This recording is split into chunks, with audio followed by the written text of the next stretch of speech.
لیکن میں یہ سمجھتا ہوں کہ ایک خط لکھ کے چیف جسٹس آف پاکستان کو اس ایشو پہ جس کی کاپی اٹارنی جنرل اور پروونشل لا آفیسرز اور سپریم کورٹ بار ایسوسیشن کو لی جائے، یہ میں سمجھتا ہوں موزوں ترین طریقہ نہیں ہے. جج صاحب نے بہتر سمجھا، انہوں نے کہا کہ میں نے 2 دفعہ سوچا، لیکن نہایت ادب سے میری رائے کی یہ طریقہ کار رجسٹرار کی اپوائنٹمنٹ پہ اس سے بہتر طریقہ کار ہو سکتا تھا.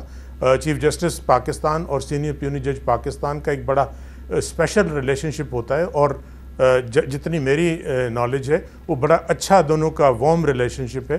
شاید یہ وہاں ڈسکس ہونے والی چیز تھی، ایک ایسے خط میں نہیں جس کو آپ ٹی وی ٹاک شو میں ہم ڈسکس کر رہے ہیں. اچھا، میں اس پہ زیادہ بات نہیں کرتا. اٹارنی جنرل صاحب، آپ نے کل پرسوں یہ تو واضح کر دیا کہ جو حکومت کے ناراض ارکان ہیں ان کو ووٹ ڈالنے سے تو نہیں روکا جا سکتا. وہ جس دن تحریک عدم اعتماد میں ووٹنگ ہوگی اس دن وہ ووٹ ڈال سکتے ہیں. باقی آرٹیکل 95 کے تحت جو کارروائی ہے ان کے خلاف بعد میں ہوتی رہے گی.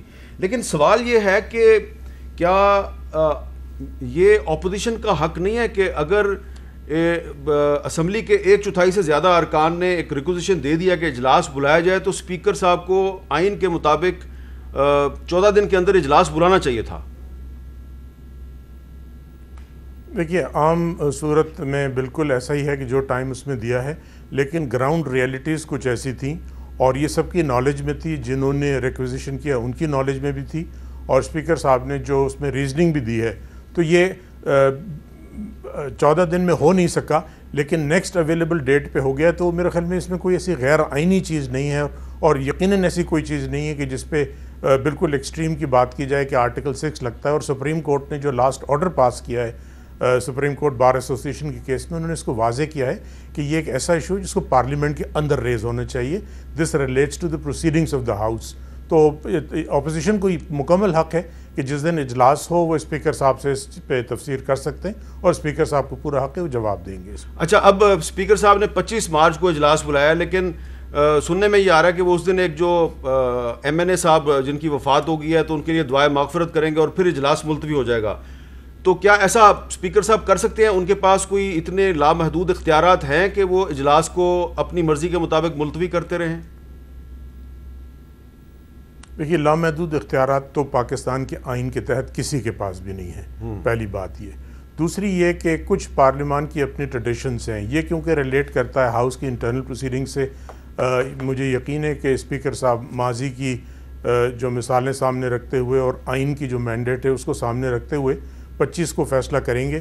ابھی یہ ایک مفروضہ ہے کہ اس دن وہ کیا کریں گے، بہت زیادہ دور نہیں ہے، اس پہ دیکھ لیتے ہیں کیا ہو اور پھر اس پہ ڈیبیٹ کی جا سکتی. اب یہ بتائیے کہ کیا یہ جو ناراض ارکان ہیں ان کے خلاف اگر آرٹیکل 63A کے تحت کارروائی ہوتی ہے اور جس بھی فورم پہ ہوتی ہے اور جتنی بھی مدت میں ہوتی ہے، کیا ان کی لائف ٹائم ڈسکوالیفیکیشن ہو سکتی ہے، تا حیات نااہلی ہو سکتی ہے یا نہیں ہو سکتی؟ میر صاحب، یہی بڑا اہم سوال ہے جو سپریم کورٹ کے سامنے ہے، اور میں تھوڑا سا اگر آپ اجازت دیں میں کلیریفائی کر دوں. 63A1 اس کے 2 حصے ہیں، A اور B. ایک ہے وہ اس کو ڈیفیکشن تصور کیا جاتا ہے، جو استعفیٰ دے دیا جائے یا دوسری پارٹی کو جوائن کیا جائے، یہ اسمبلی سے باہر کا ایکٹ ہے. B میں جو 3-4 ایکٹس لکھے ہیں کہ نو کانفیڈنس پہ یا پرائم منسٹر کے الیکشن پہ، منی بل پہ یا آئینی ترمیم پہ اگر وہ ایکشن نہ لیں پارٹی کی ڈائریکشن کے مطابق تو ڈیفیکشن ہو سکتی ہے. تو میں سمجھتا ہوں کہ جو B میں ڈائریکشن ہے، جو کلازز ہیں، اس کی ڈیفیکشن کے لیے بغیر جب تک وہ ووٹ نہیں دیں وہ ٹریگر ہو ہی نہیں سکتا ہے. ٹھیک ہے. جو پہلا والا ہے وہ ٹریگر ہو سکتا ہے اسمبلی کے جائے بغیر. اب کون سی ڈیفیکشن کلاز کو پارٹی انووک کرتی ہے تحریک انصاف، یہ ظاہر ہے اس کو پارٹی کو فیصلہ کرنا ہے، اس کا گورنمنٹ سے کوئی تعلق نہیں. تو آپ کے خیال میں راستہ ہے، تا حیات نااہلی کا راستہ ہے؟ جی، اس میں یہ ہم نے سوال پوچھا گیا ہے، اور اس کی بنیادی وجہ یہ ہے کہ جیسے آپ کے بھی علم میں ہے کہ یہ سپریم کورٹ میں بھی اور پارلیمان میں بھی اس ہارس ٹریڈنگ کی پریکٹس کو یا فلور کراسنگ کو ایک ناسور کے طور پہ ڈسکرائب کیا گیا ہے، اور یہ ہر کچھ سال بعد جو ہے واپس آ جاتا ہے. آپ کو یاد ہوگا پچھلے سال سینٹ کے الیکشن جب ہوئے تھے پھر ویڈیوز آئی تھیں پیسے کی، تو یہ شکایتیں ہمیشہ سے ہیں. اس کی وجہ سے 2 بار آئینی ترمیم کی گئی. تو یہ ایک ایشو ایسا ہے کہ کیا یہ ایک بالکل نارمل ایکٹ ہے کہ جو اگر کوئی پارٹی ڈیفیکشن کرے اور اس کے بعد تھوڑے دن میں واپس آ جائے عزت کے ساتھ، دوبارہ الیکٹ ہو، پھر دوبارہ وہی کام کرے، یا یہ ایک ایسی چیز ہے کہ اٹارنی جنرل صاحب سوال ہم سپریم کورٹ سے کیوں پوچھتے ہیں, ہم پارلیمنٹ کے اندر یہ معاملات کیوں نہیں نپٹاتے؟ دیکھیے پارلیمنٹ نے بالکل, آپ نے بہت صحیح بات کہی کہ اگر یہ کلیریفیکیشن پارلیمنٹ میں آ جاتی, اب یہ پارلیمنٹ کے بارے میں ہی ہے اور اس پہ ابہام ہے, کیونکہ جو بنیادی سوال ہے وہ یہ ہے کہ آرٹیکل 63A کو 62(1)F کے ساتھ ملا کے پڑھا جائے تو ڈسکوالیفیکیشن کی نوعیت کیا ہے. اب اس پہ ابہام ہے اور اس وقت کلیئرٹی کی بہت سخت ضرورت ہے, اور جو واحد ادارہ جو اتھارٹیٹیولی انٹرپریٹ کر سکتا ہے آئین کو وہ سپریم کورٹ ہے. اور میرے خیال میں سب سے مہذب ترین طریقہ جو ہے, اگر پارلیمان میں اس پہ ایگریمنٹ نہیں ہو تو کورٹ جانا, کورٹ سے رہنمائی لینا, یہ ایسی چیز ہے جس پہ شاید کسی کو اعتراض ہونا نہیں چاہیے. کہیں ایسا تو نہیں ہے کہ ہم کسی آئینی بحران کی طرف بڑھ رہے ہیں کہ اگر اسپیکر صاحب جو ہیں وہ تحریک عدم اعتماد پہ ووٹنگ ہی نہیں کراتے تو ایک بحران پیدا ہو سکتا ہے؟ نہیں, ایسا مجھے نہیں نظر آتا, اور اسپیکر صاحب کی پاور لامحدود نہیں ہے. جیسا میں نے عرض کیا, ووٹنگ تو وہ کرائیں گے, اور یہ ریکوائرمنٹ ہے کہ جس دن سے ریزولوشن جو ہے وہ لیو آف دی اسپیکر کے ساتھ موو ہو جائے اس کے 7 دن کے اندر ووٹنگ لازم ہے. ووٹنگ اندر کس طرح ہوتی ہے, کیا ہوتی ہے, یہ ہے انٹرنل پروسیڈنگز ہاؤس کا, لیکن ایسا نہیں ہو سکتا کہ ووٹنگ لامحدود عرصے کے لیے ختم کر دی جائے. اور ایک چیز میں آپ کی اجازت سے اور کلیئر کر دوں کہ ایک یہ تھوڑا سا ابہام آ گیا تھا, آج بھی میں نے کلیئر کیا ہے ایک اور میٹنگ میں, کہ سپریم کورٹ میں جو پروسیڈنگز ہیں اور جو پارلیمان میں جو نو کانفیڈنس کی موشن پہ جو پروسیڈنگز ہیں وہ بالکل انڈیپینڈنٹ ہے. ظاہر ہے کہ سپریم کورٹ کا جو اوپینین آئے گا اس کا امپیکٹ ہوگا, لیکن اس کی وجہ سے نو کانفیڈنس موشن کی جو پروسیڈنگز ہیں وہ نہ روکی جائیں گی. اور میں نے پہلے دن ہی کورٹ میں بھی یہ عرض کیا تھا کہ ہم نے نہ کوئی اسٹے کی درخواست مانگی ہے, نہ کسی وقت ہم کورٹ سے یہ استدعا کریں گے کہ اس کو آپ روک دیجئے ہاؤس کی پروسیڈنگز, کیونکہ وہ ایک سوورن ہاؤس ہے, اس کی اپنی پروسیڈنگز ہیں, اس کو روکا نہیں جا سکتا. لیکن ظاہر ہے کہ سپریم کورٹ کا جب اوپینین آتا ہے وہ بائنڈنگ ہوتا ہے سب کے. کیا اپوزیشن کو یہ حق حاصل ہے کہ 25 مارچ کو اجلاس ہوتا ہے تو وہ اسپیکر سے کہے کہ ہم اپنی جو تحریک عدم اعتماد ہے اس کو فارملی اس اجلاس میں پیش کرنا چاہتے ہیں اور آپ اس پہ آج ہی ووٹنگ کرا دیں؟ ووٹنگ تو شاید نہیں ہوگی, ان کو پورا حق ہے کہ وہ اسپیکر صاحب سے ریکویسٹ کریں کہ لیو, وہ اس کا طریقہ کار یہ ہے کہ کویسچن آور کے بعد لیو آف دا اسپیکر کے ساتھ کہا جائے گا کہ یہ ہم نے ایک موشن پریزنٹ کیا تھا وہ ٹیک اپ کیا جائے, اور اگر وہ ٹیک اپ ہو جاتا ہے تو اس سے کم اگلے 3 دن سے پہلے نہیں اور 7 دن کے بعد نہیں ووٹنگ ہو سکتی ہے. تو اس دن تو ووٹنگ کا کوئی پاسبلٹی ہے ہی نہیں. بہت بہت شکریہ. اٹارنی جنرل آف پاکستان ہم سے گفتگو کر رہے تھے. ایک وقفہ لیتے ہیں اور وقفے کریں گے اپوزیشن کی ایک اہم جماعت مسلم لیگ نون کے سینئر رہنما اور سابق وزیر خارجہ خواجہ محمد آصف صاحب سے, اور ان سے پوچھیں گے کہ وزیر اعظم عمران خان صاحب بڑے پر اعتماد ہیں اور وہ کہتے ہیں کہ میں اپوزیشن کو ایک بہت بڑا سرپرائز دینے والا ہوں. کیا اپوزیشن کسی سرپرائز کے لیے تیار ہے یا نہیں؟ ان سے پوچھیں گے وقفے کے بعد. کیپٹل ٹاک میں دوبارہ خوش آمدید.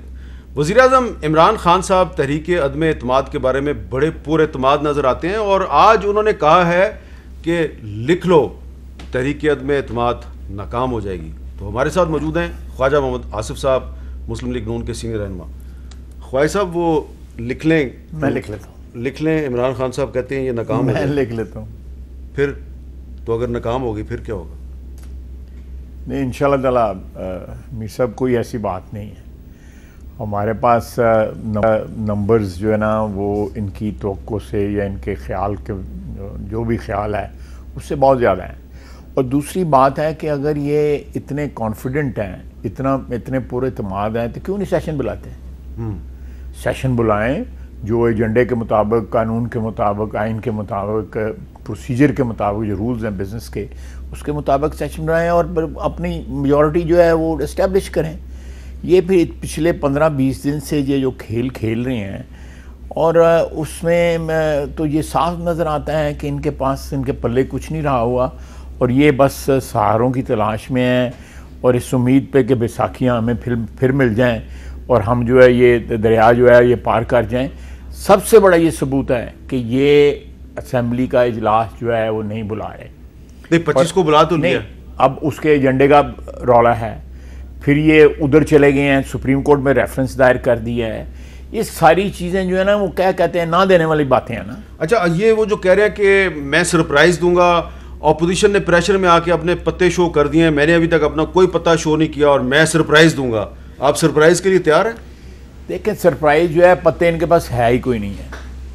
ان کے آج سوشل میڈیا پہ آج جو ہے چل رہا ہے کہ ان کے 10 وزیر بھی اور 15-20 جو ہے ایم این اے جو ہے وہ تیار بیٹھے ہوئے ہیں ہجرت کرنے کے لیے جو ہے ان کے بینچوں سے اپوزیشن کی طرف. میرے پاس یہ خبر ہے کہ 2 وزیروں کو تو آپ نہیں آنے دے رہے, وہ آنا چاہتے ہیں, آپ مخالفت کریں گے ان کو نہ لو. میں مخالفت کروں یہ اگر آپ کا ایک طرف اشارہ ہے تو وہ پیپلز پارٹی میں چلا جائے گا. پھر اس کے بارے میں آپ نے ویسے پہلے بھی بات کی تھی.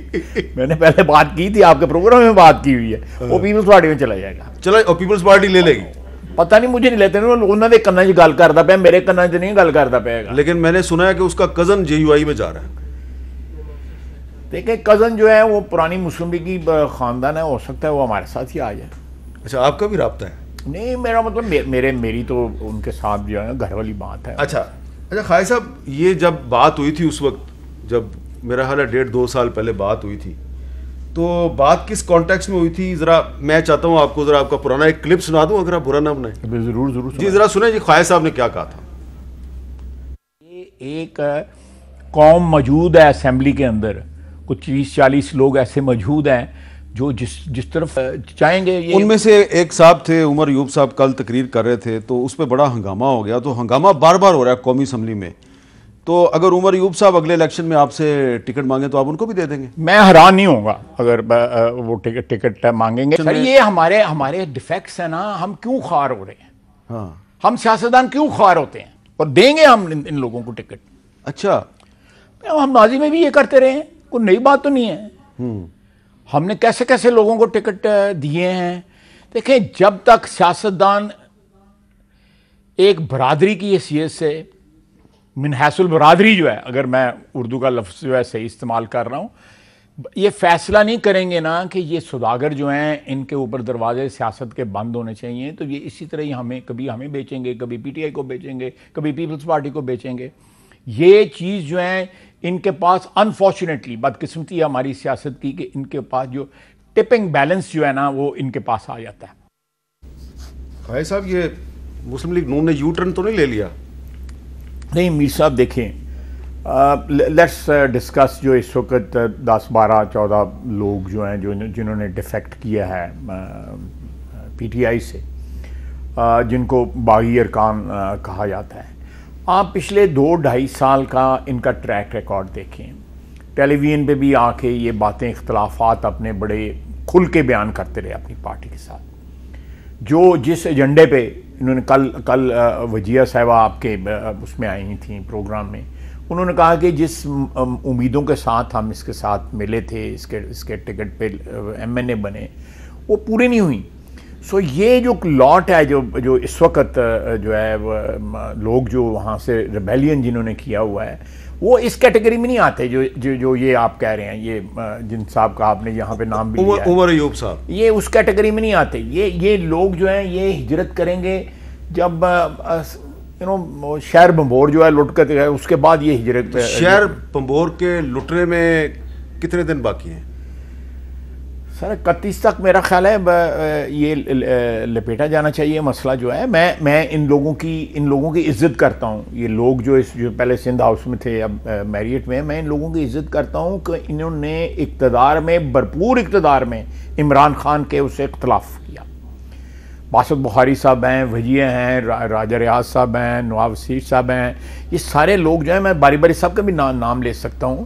انہوں نے بھرپور طریقے سے ہاؤس کے اندر پتا تھا. آپ ان کو لوٹا نہیں سمجھتے؟ نہیں بالکل نہیں. میں سمجھتا ہوں کہ انہوں نے اپنی پارٹی کے ساتھ جو ہے اصولی اختلاف کی ابتدا جو ہے آج سے 2.5 سال پہلے 2 سال پہلے کی تھی. ہاں ہمارے پروگرام میں بھی انہوں نے آپ کے پروگرام میں یہ اختلاف کرتے رہے, دوسرے ٹی وی اسٹیشن پہ جا کرتے رہے, اور it was a known fact inside the assembly also کہ یہ لوگ جو ہیں یہ اپنی پارٹی سے نالاں ہیں اور اپنے لیڈر سے نالاں ہیں. دیکھیں ایکچولی جن لوگوں نے عمران خان کو آئیڈیلائز کیا 2013 میں, 2018 میں یا اس سے پہلے, جو ہے ثابت کیا ہوا, عمران خان جو ہے ہماری سیاست میں, ہماری معاشی صورتحال میں, ہمارا جو کلچر ہے اس میں, ہر چیز میں ایک انفیکشن ثابت ہوا ہے. اس انفیکشن کے علاج کی ضرورت ہے، اور اس کے لیے ایک یہ مرحلہ عبور ہو جاتا ہے، ایک گورنمنٹ بنتی ہے، آگے الیکشن جو ہے کوئی زیادہ لمبا عرصہ نہیں رہ گیا، وہ الیکشن بھی آ جائیں گے. یہ ہمیں دوبارہ جو ہے اس انفیکشن کو، جس کا نام عمران خان ہے، اس کو ٹریٹ کرنا پڑے گا، اس کو ہیل کرنا پڑے گا. آپ دیکھیں کتنے ذمہ دار عہدوں پہ لوگ جو ہے وہ ننگی زبان استعمال کر رہے ہیں خواتین کے متعلق، اور پھر بعد میں اس کی ایکسپلینیشن دے رہے ہیں. اگر وہی زبان جو وہ ان کی ایکسپلینیشن کے مطابق ان کے متعلق استعمال کی جائے تو کیا ری ایکشن ہوگا اس کا. تو یہ سارا ہمارا جو کلچرل یا جو ہماری جو اخلاقیات ہے وہ ساری کی ساری ڈسمنٹل ہو گئی ہے، اور اس انفیکشن جس کا نام عمران خان ہے اس کی نظر ہو گئی ہے. یہ اس کے لیے ہیلنگ کی ضرورت ہے. اچھا، یہ انفیکشن کی وجہ سے کوئی آئینی بحران تو نہیں جنم لے گا؟ نہیں، آئینی بحران کوئی نہیں جنم لے گا انشاءاللہ تعالیٰ، لیکن ہمیں اس چیز کو ریورس کرنے کے لیے، اس کو ہیل کرنے کے لیے، اس کے اوپر مرہم رکھنے کے لیے، میرا اپنا خیال ہے کہ ایک نیا سفر کا جب آغاز ہوتا ہے اس سارے یہ مرحلے کے بعد جو ہے، اس میں سیاستدانوں کو اور دوسرے اداروں کو بھی مل کے میر صاحب اس کو جو ہے وہ اس کا جو ہیلنگ پروسیس جو ہے ہونا چاہیے. کوئی وینڈٹا یا کوئی منتقم مزاجی یا کوئی اور ہمارا متحمل نہیں ہو سکتا ہمارا. اچھا خالد صاحب، یہ آپ مانیں گے کہ آپ نے، یعنی کہ ساری اپوزیشن نے عمران خان کو انڈر ایسٹیمیٹ کیا؟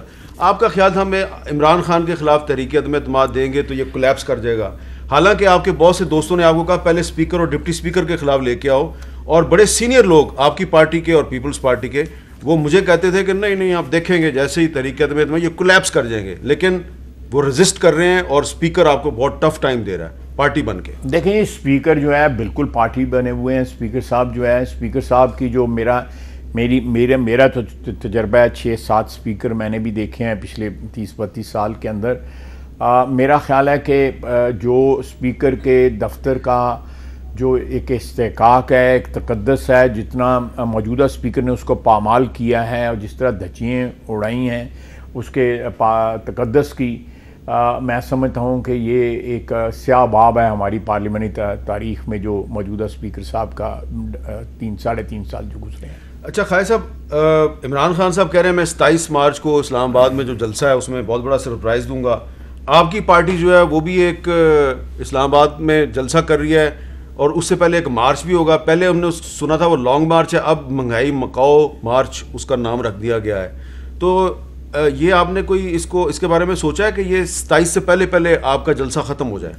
دیکھیں آپ کو یاد ہوگا یہ پچھلے 2-3 ماہ سے ہم نے اناؤنس کیا ہوا ہے، بلکہ میں ٹیلی ویژن پہ کہتا رہا ہوں کہ پیپلز پارٹی کی جو مارچ ہے اور پی ڈی ایم کا جو مارچ ہے اس کو مرج ہو جانا چاہیے، بیچ میں کوئی تاریخ آ جانی چاہیے. بعد میں رمضان آ رہا ہے تو یہ وہی اسی کی کنٹینیوٹی ہے. کوئی ہم نے کوئی نیا یہ پروگرام نہیں جو وضع کیا جو 2-3 روز میں جو ہمارے قافلے جو ہیں پنجاب کے مختلف شہروں سے جو ہے اس کی طرف پنڈی کی طرف آئے. اچھا، اب آخر میں یہ بتائیں کہ آج 23 مارچ ہے اور آج اپوزیشن کی طرف سے یہ قوت عوام چارٹر آج جاری کیا گیا ہے، اس میں بہت سے پوائنٹس بھی ہیں. اگلے سال 23 مارچ 2023 کو آپ کیسا پاکستان دیکھتے ہیں؟ سر انشاءاللہ تعالی بڑی امید ہے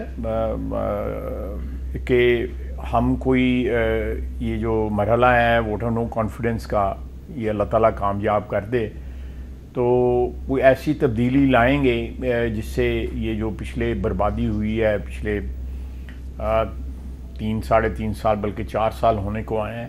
آپ دیکھیں میاں میر صاحب کہ یہ مذہب کارڈ جب کوئی حکمران استعمال کرتا ہے تو سمجھو کہ اس کا زوال شروع ہوا ہے.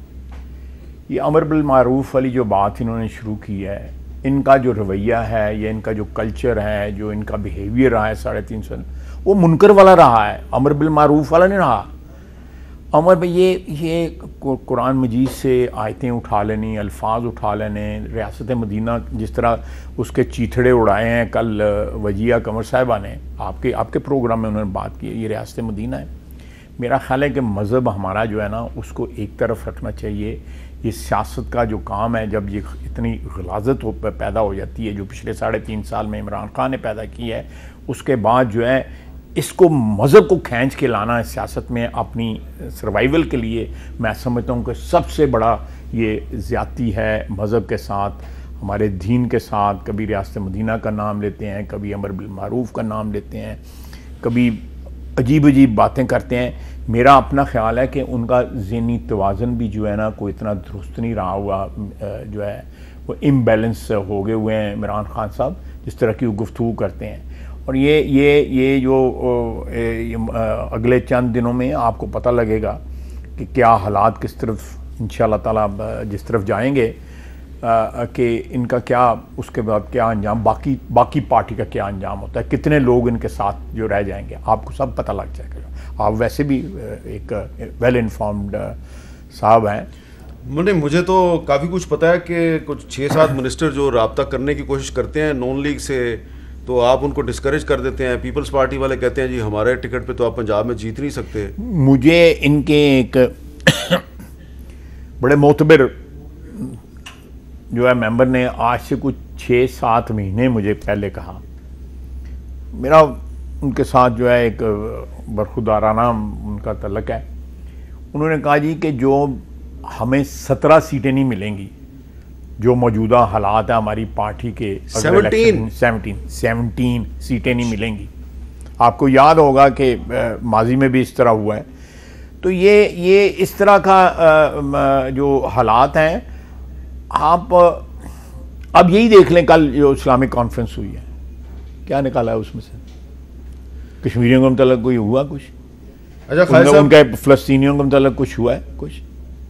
یہ دو جو رشتے ہوئے ہمارے مسلمانوں کے جو رشتے ہوئے زخم ہیں، ان کے متعلق کچھ ہوا ہے؟ او آئی سی کانفرنس سے 2 دن پہلے انہوں نے کہا انڈیا کی فورن پالیسی جو ہے وہ بڑی تعریف کی ہے، اور انڈیا میں جو ہے لوگ تالیاں مار رہے ہیں، تعریفیں کر رہے ہیں۔ لیکن یہ بھی تو خیر صاحب ایک سوال ہے نا، کیسی بات اگر آپ کرتے یا نواز شریف صاحب کرتے، ہم غدار ہوتے ہیں، مودی کے یار ہوتے، ہم مودی کے یار ہوتے، یہ تو آپ مانے نا دیکھنا۔ میرا خیال ہے اگر آپ if I am not wrong، یہ اس کے بعد جو بورڈ لگا ہوا ہے سرینا کے بعد، آپ کو 1000 کے دن ہونے کے آئے، کیا کیا ہے کشمیر کے لیے؟ کشمیر بیچ دیا اس شخص نے۔ چلے اگر کلبھوشن کے متعلق جو قانون سازی انہوں نے کی ہے، ہم نے کی ہوتی۔ اب یہ دیکھیں اتنی کانٹرڈکشن ہے، اتنی کانٹرڈکشن۔ چلے یہ تو آپ مانے نا کہ عمران خان کی نیت پہ کوئی شک نہیں کرتا، وہ اگر انڈیا کی فورن پالیسی کی تعریف کر دے کوئی نہیں کہتا یہ مودی کا یار ہے نا۔ دیکھیں اس سے آپ کلبھوشن دیکھ لیں، وہ جو پائلٹ واپس بھیجا تھا، یہ واپس، اگر آپ پائلٹ واپس بھیجتے پھر یہ سارے کا سارا جو ہے آپ کو چند دنوں میں پتہ لگ گیا۔ اچھا چلے، بہت بہت شکریہ خواجہ آزاد صاحب۔ وقفہ لیتے ہیں، وقفے کے بعد پاکستان صاحب کے ایک باغی رکن ہیں، ان سے بات کرتے ہیں اور ان سے پوچھتے ہیں کہ بھائی عمران خان صاحب کا جو سرپرائز ہے اس کے بارے میں کچھ پتہ بھی ہے آپ کو کہ نہیں پتہ؟ وقفے کے بعد دوبارہ ملتے ہیں۔ کیپٹل ٹاک میں دوبارہ خوش آمدید۔ ہمارے ساتھ موجود ہیں پاکستان تحریک انصاف کے باغی رکن قومی اسمبلی راجہ ریاض صاحب۔ رائے صاحب، ہمارے لیے تو آپ کی بغاوت نہیں ہے، کیونکہ ہمارے پروگرام میں تو آپ 2-2.5 سال سے حکومت پہ تنقید کر رہے تھے، لیکن آج عمران خان صاحب یہ کہتے ہیں کہ لکھ لو تحریک عدم اعتماد ناکام ہوگی، آپ لکھنا پسند فرمائیں گے؟ مجھے میر صاحب پہلے تو آپ کا شکریہ، لکھنے کی ضرورت نہیں ہے، خان صاحب ویسے ہی اب خالی کارتوس چلا رہے ہیں، لکھنے کی ضرورت نہیں ہے۔ پہلے تو میں سب سے میر صاحب یہ وضاحت کرنا چاہتا ہوں کہ میں قرآن کی قسم اٹھا کے کہتا ہوں کہ میں نے 1 روپیہ نہیں لیا، اور اگر عمران خان صاحب میڈیا پہ آ کے کہہ دیں قرآن اٹھا کے کہ میں نے 1 روپیہ لیا تو انہوں نے کہا میں ان کو معاف کر دوں گا۔ اچھا، اور دوسری بات یہ ہے کہ خان صاحب کے پاس اب کوئی کارڈ نہیں رہ گیا، یہ اپوزیشن پی ٹی آئی کے 11 لوگ اور آ رہے ہیں، 2 وفاقی وزیر آ رہے ہیں، اور اس کے علاوہ بزدار صاحب بھی ان کو چھوڑ کے جا رہے ہیں۔ اچھا، اور بزدار صاحب سیاسی جماعتوں سے رابطے کر رہے ہیں، کہیں سے ٹکٹ مانگ رہے ہیں، کہیں سے کہہ رہے ہیں کہ میرے مقابلے میں آدمی نہ کھڑا کریں، وہ اپنا سامان باندھ رہے ہیں۔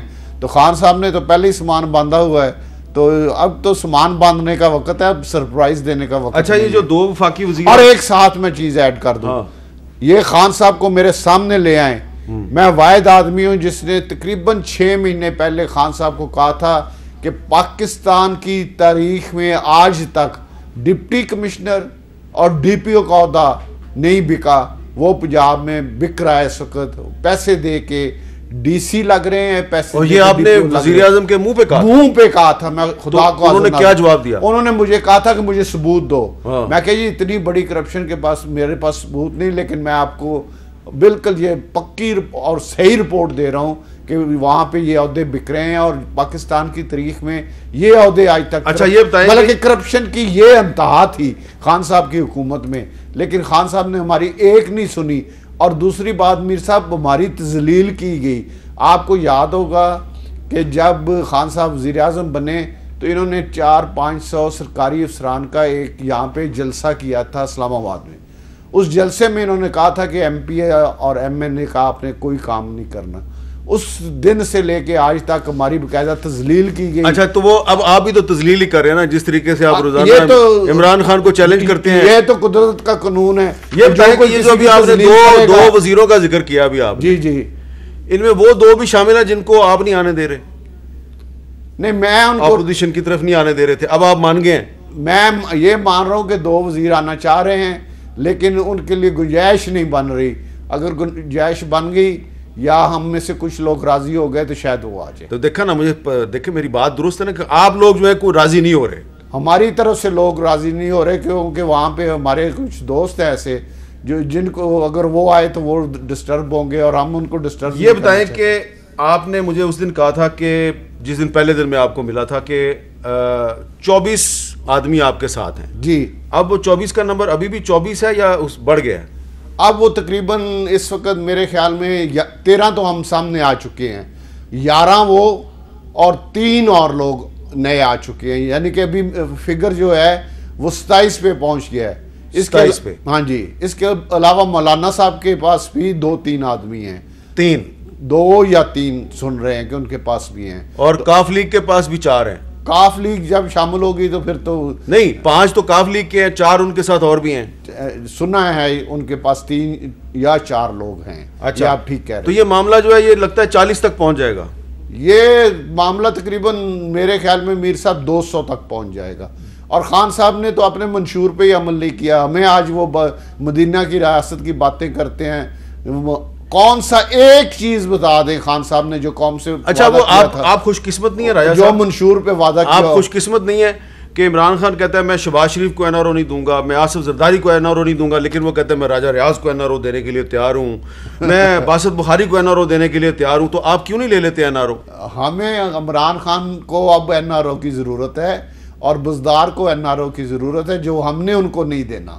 اچھا بزدار صاحب کے بارے میں جو آپ کہہ رہے ہیں، اور بزدار صاحب عمران خان کو چھوڑ کے بھاگنے والے ہیں. یہ میر صاحب میری خبر آج نوٹ کر لیں. لیکن وہ مجھے بھی پتا ہے بزدار صاحب نے بلوچستان کے ایک سیاستدان کو سندھ کے ایک سیاستدان کے پاس بھیجا ہے کہ میں آپ کے ساتھ کوئی ملاقات یا رابطہ کرنا چاہتا ہوں، لیکن انہوں نے ابھی تک ہاں نہیں کی. ویسے وہ سندھ کے جو سیاستدان ہیں انہوں نے ابھی تک ہاں نہیں کی. ابھی تک انہوں نے ہاں نہیں کی. وہاں پہ بھی یہی مسئلہ آ رہا ہے کہ بزدار صاحب جہاں سے ٹکٹ مانگ رہے ہیں وہاں پہ کوئی اور ایسے شریف آدمی ہے جس کو ایڈجسٹ کرنا. تو یہ دیکھیں نا، بات تو یہی نکل رہی ہے کہ یہ جو آپ کچھ پی ٹی آئی کے باغی ارکان ہیں، آپ نہ صرف کہ فیڈرل منسٹرز کا راستہ روک کے بیٹھے ہوئے ہیں، آپ چیف منسٹروں کا راستہ بھی روک کے بیٹھے ہوئے ہیں. وہ آپ کے ساتھ ملنا چاہتے ہیں، آپ ان کو لینے کے لیے تیار نہیں ہیں. یہ تو میر صاحب سیاست ہے نا. سیاست میں ہر چیز ممکن ہوتی ہے. ایک وقت تھا کہ ہم خان صاحب کی منتیں کرتے تھے کہ خدا کے لیے اپنے آپ کو ٹھیک کر لیں اور خدا کے لیے اپنے معاملات کو. یہ جو مشیر ہیں جنہوں نے جہانگیر ترین کو نکالا، جنہوں نے علیم خان کو نکالا، آج اگر جہانگیر ترین خان صاحب کے ساتھ ہوتا تو وہ کسی کے پاس جانے کے لیے قابل تھا. ان خان صاحب کی ٹیم میں تو ایسا کوئی آدمی نہیں جو کسی جو ناراض لوگ ہیں ان کو منانے کے لیے جا سکے. کوئی ایک آدمی نہیں ہے جو خان صاحب کلیم کا. اور دوسری بات میر صاحب، کوئی وزیر، وفاقی وزیر یا کوئی وزیر اعلیٰ پنجاب ہو یا کے پی کے، ایک آدمی ایم این اے واپس نہیں لا سکے. اتنی نالائق ٹیم کہ اگر ہم 24 ہیں 27 ہیں، ایک آدمی وزیر اعلیٰ پنجاب لے کے واپس چلا جاتا کہ یہ لیں جی یہ آدمی ناراض میں آپ کے پاس لے آیا ہوں، یا وفاقی وزراء میں سے کوئی اس قابل ہوتا کہ ایک بندہ لے کے چلے جاتے یہ لے میں بندہ راضی کر کے لے آیا ہوں. اگر خان صاحب کی ٹیم قابل ہوتی تو وہ ان لوگوں کے پاس جاتے، لوگ ان کا احترام کرتے اور واپس آنے کے لیے. ہماری خان صاحب سے کوئی ذاتی دشمنی نہیں ہے. ہم خان صاحب سے اختلاف کر کے اور خان صاحب کی پالیسیوں سے اختلاف کر کے. بہت بہت شکریہ راجہ ریاض صاحب, آپ ہمارے سے بات کر رہے تھے. راجہ ریاض صاحب نے ایک بہت اچھی ایک بات کیا بڑا ہے کہ اگر عمران خان صاحب کی ٹیم جو ہے اس میں اگر واقعی کوئی سیاسی تجربہ اور عقل و شعور ہوتا, کوئی عاجزی اور انکساری ہوتی, تو کم از کم ایک ایم این اے کو تو آپ واپس لے جاتے, لیکن آپ ایک بھی ایم این اے واپس نہیں لے جا سکے. اور پہلے تو 12-13 سامنے آئے ہیں. راجہ ریاض صاحب کہہ رہے ہیں کہ اب ان کا نمبر 27 تک پہنچ چکا ہے اور یہ سرپرائز دینے والے ہیں عمران خان صاحب کو. عمران خان صاحب کہتے ہیں میں سرپرائز دوں گا, انتظار کر لیتے ہیں, 3-4 دن باقی ہیں. سرپرائز کون دیتا ہے؟ دودھ کا دودھ اور پانی کا پانی ہو جائے گا. اجازت دیجیے, اللہ حافظ.